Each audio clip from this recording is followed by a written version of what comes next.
दोस्तों, आप मेरे पीछे ये तस्वीरें देख रहे हैं। ये केशव नगर का वो इलाका है जहां पर डीडीए के द्वारा ज़बरदस्त कार्रवाई करी गई और जो लोगों का खुला आरोप है कि प्राइवेट लैंड पर जिस तरीके से अधिकारियों ने मनमर्जी करके जिस तरीके से कार्रवाई करी है, वो आप मेरी तस्वीरों के पीछे देख सकते हैं। जो गरीबों के आशियाने उड़ाए गए हैं यहाँ पर, जिस तरीके से जो गाड़ी कमाई लोगों के मकानों की है, और आप ये तस्वीरों के माध्यम से देख सकते हैं जहाँ पर लोगों ने अपनी गाड़ी कमाई, कोई रिटायरमेंट हुआ है उसने अपना पूरा पैसा यहाँ ज़मीनों पे लगा दिया। सवाल ये उठता है सबसे बड़ा कि जब ये मकान बन रहे थे तो डीडीए के अधिकारी, वो संबंधित डिपार्टमेंट के अधिकारी कहाँ थे? डीडीए बोल रही है कि ये लैंड पूलिंग में है, जबकि ये प्राइवेट ज़मीन है और प्राइवेट ज़मीन पे जिस तरीके से कोर्ट ने भी मना किया हुआ था कि डेमोलिशन नहीं होना चाहिए, क्योंकि बगैर मुआवजा दिए हुए डीडीए कह रहा है ये ज़मीन हमें दे दो।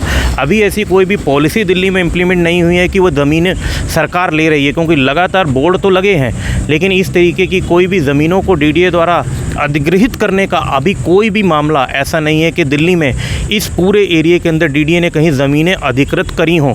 लेकिन वहीं जिस तरीके से गरीबों के मकानों को बुलडोज़रों के माध्यम से ख़त्म किया जा रहा है, ये कहीं ना कहीं एक बहुत बड़ा क्राइम कहा जाएगा, क्योंकि अफसर अपनी मनमर्जी से जिस तरीके से यहाँ पर उन्होंने डेमोलिशन किया।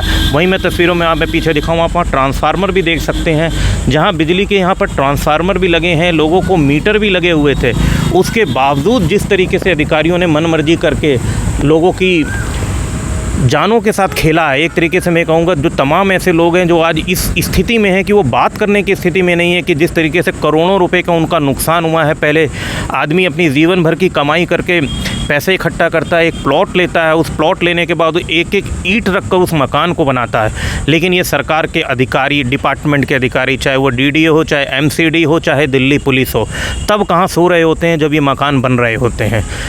तो ज़रूरत है ऐसे डिपार्टमेंट के अधिकारियों, ख़ास तौर पर डीडीए के उन अफसरों के ऊपर कार्रवाई की ज़रूरत है जिन्होंने बगैर सोचे समझे ये नेस्ता नाबूद कर दिया। लोगों के जो सपने हैं, लोगों के घरों के सपने हैं, ख़त्म कर दिए। आइए इस विषय पर हम बात भी करेंगे। एडवोकेट, कुछ यहाँ के लोकल एडवोकेट्स हैं, उनसे भी क्या कहना है इस विषय पर, देखते रहिए हमारी इस रिपोर्ट। वकील साहब, क्या कहेंगे जिस तरीके से ये डेमोलिशन की कार्रवाई लगातार जारी है और अब यहाँ नोटिस भी लगा दिए गए हैं कि मकान भी खाली कर दें, क्या कहेंगे इन मामलों को लेकर? देखिए, सबसे पहली बात तो ये कि इस एरिया में जो पॉलिटिकल विल है, राजनीतिक इच्छा शक्ति, वो ख़त्म हो चुकी है। पॉलिटिशियंस, वोटर, यहाँ के जो लोकल लोग हैं, गरीब लोग हैं, उनका वोट तो लेते हैं लेकिन उनके दुख दर्द में शामिल नहीं होना चाहते। ये सरासर डीडीए द्वारा ब्लैकमेल करने की कार्रवाई है। जो ये डेमोलिशन हुआ है, ये अपने आप में एक इलीगल एक्टिविटीज़ है डीडीए की। ये लैंड है private, Bittu Gogia and others, उनकी ये ज़मीन है जो कि सुभाष बिल्डर्स ने ख़रीदी थी। उसके बाद ये ज़मीन चली गई, उस लोगों को दे दी गई। जैसे कॉलोनी कटते हैं ऐसे ये कॉलोनी कटी है। तो डीडीए ये चाहती है कि ये ज़मीन ज़बरदस्ती लैंड पूलिंग में दी जाए ताकि लैंड पूलिंग में इस ज़मीन का इस्तेमाल हो।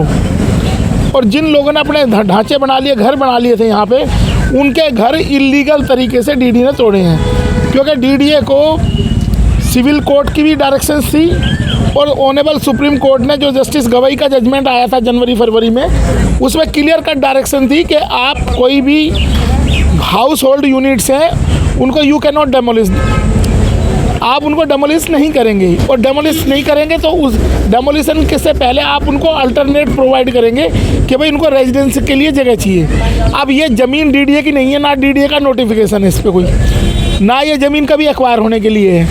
आज भी रिवेन्यू रिकॉर्ड में ये प्राइवेट लैंड है और अभी भी प्राइवेट लैंड है जिस दिन टूटी है, और कोर्ट में भी डीडीए कहती है कि ये प्राइवेट लैंड है। लेकिन डीडीए का कहना ये है कि ये डेवलप्ड एरिया है।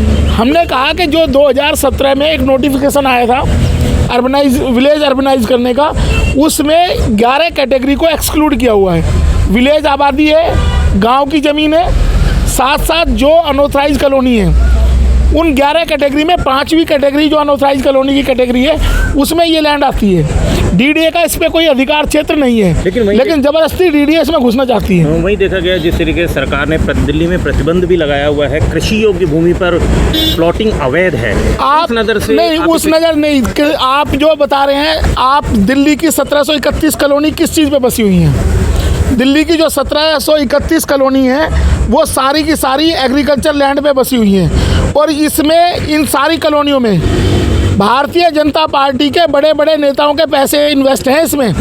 ऐसा नहीं है कि इसमें किसी एक पार्टी का आदमी या कोई, उन लोगों के भी पैसे इन्वेस्ट हैं इसमें, और सारे वही लोग काम कर रहे हैं। सबसे ज़्यादा यहाँ जो वोटर रहते थे वो बीजेपी के वोटर थे, जिनके घर तोड़ दिए गए हैं, लेकिन इस बात को कोई उठाने के लिए तैयार नहीं है। जिस तरीके से आपने राजनीतिक इच्छा शक्ति की बात करी, पिछली बार जब यहाँ डेमोलिशन हो रहा था तो सांसद जी ने यहाँ पर रात गुजारी थी। रात गुजारने के बाद भी सांसद जी ने कहा कि अब कोई तोड़ फोड़ नहीं होगी।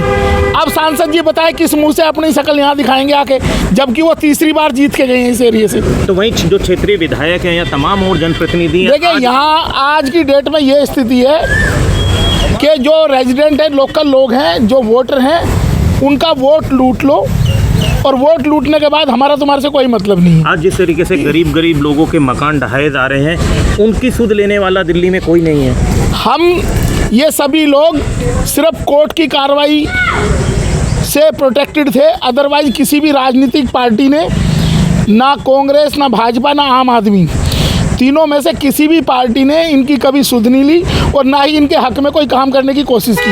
हमने बिजली के लिए भी संघर्ष किया इन लोगों के लिए।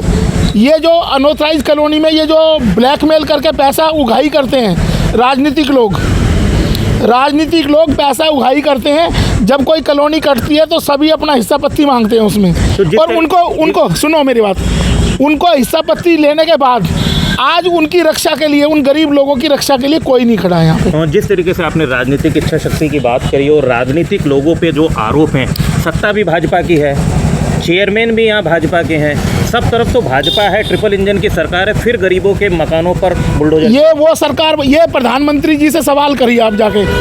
प्रधानमंत्री पर सुनो, प्रधानमंत्री मोदी जी से सवाल करिए, जिन्होंने जब भाजपा ने नारा दिया था कि जहाँ झोपड़ी वहीं मकान, ये तो छोटे छोटे मकान लोगों ने अपनी जीवन भर की पूंजी। अब यहाँ पे एक आदमी था, ये जो जिसका ये हट टूटी हुई है, चाय की दुकान थी उसकी, वो डीडीए से रिटायर्ड है। उसने यहाँ अपनी रिटायरमेंट की पूंजी चाय की दुकान में लगा दी और यहाँ पीछे घर बना रखा है। उसकी पूरी जीवन भर की पूंजी, उसका पूरा परिवार तबाह कर दिया है, पूरा परिवार तबाह कर दिया गया है। भाग सिंह नाम का आदमी है, यहाँ जाकर पीछे आप इंटरव्यू ले सकते हैं। उसका मकान तोड़ दिया, उसके दुकान तोड़ दी। अब ये लोग किसके पास जाएंगे? वोट ये सभी लोग भाजपा को देते हैं।